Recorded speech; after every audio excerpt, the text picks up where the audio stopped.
For those who hear, let them hear. For those who see, let them see. May the Christ within illumine the world, and know that God is one with thee. Melchizedek Truth Principle. Mental Diet. In unity of purpose, the words were well spoken. As a man thinketh in his heart, so is he. All power comes from within, and to whatever degree a man thinks, so he orders his conduct. So he attracts himself to those who are necessary to meet, to complete the fabric of life. As a man thinks, through desire, he creates the environment in which he moves.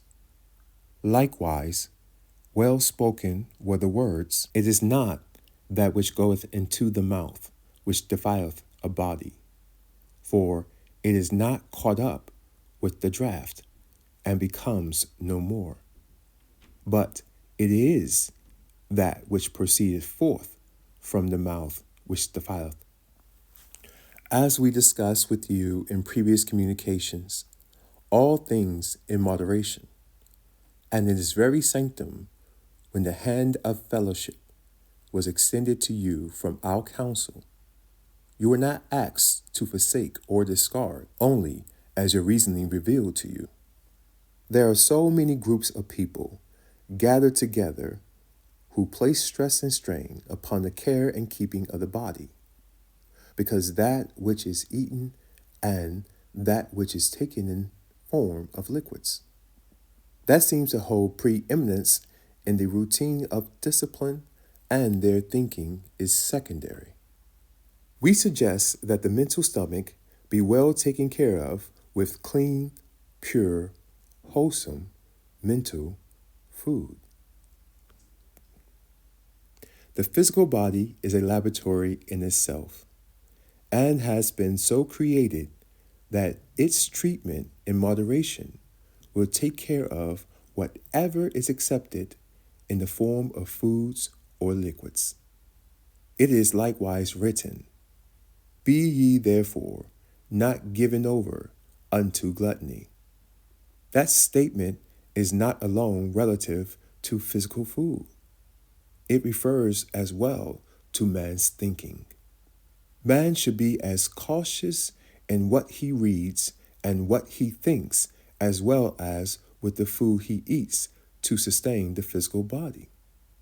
Soul growth should be man's first consideration, and that is through thought.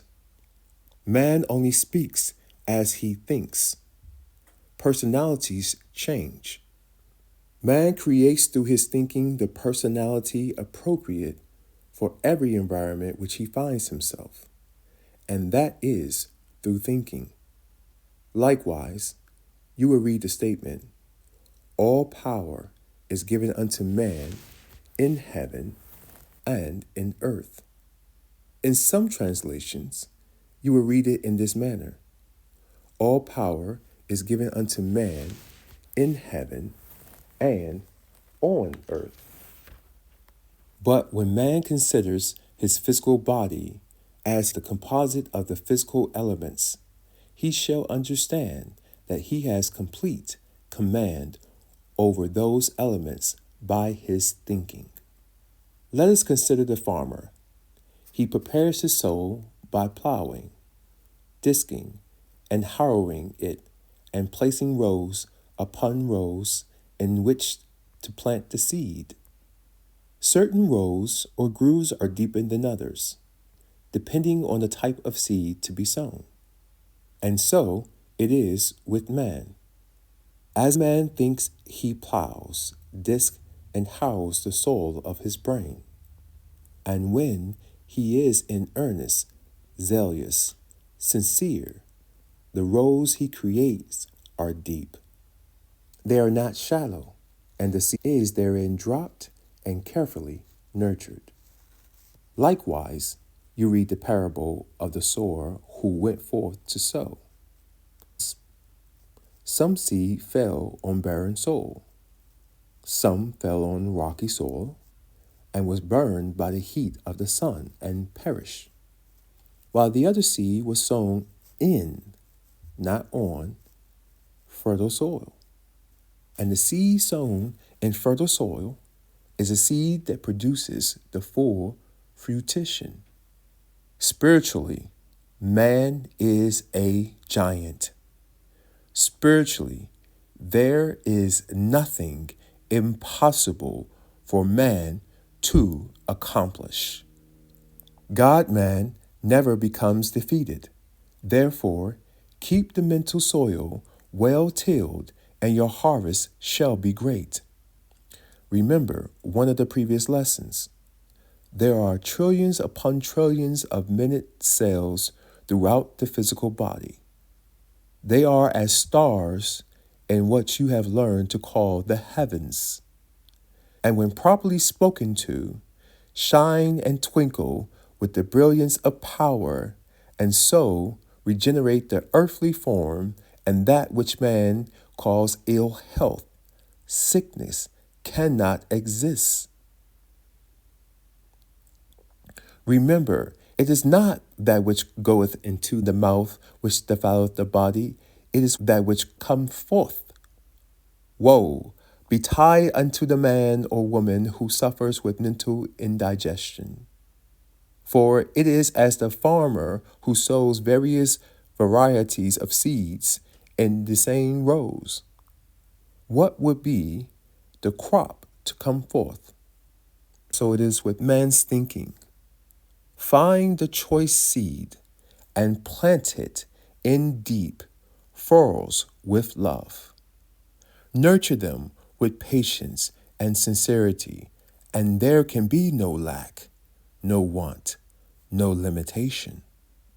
The crooked path shall become straightened, and the dark way shall become brightened. The sun of love shall warm and bring forth in bountiful fruition the seeds you have sown, the sun of faith.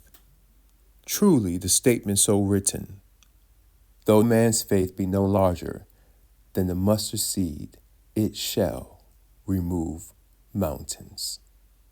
Man never encounters a mountain greater than doubt.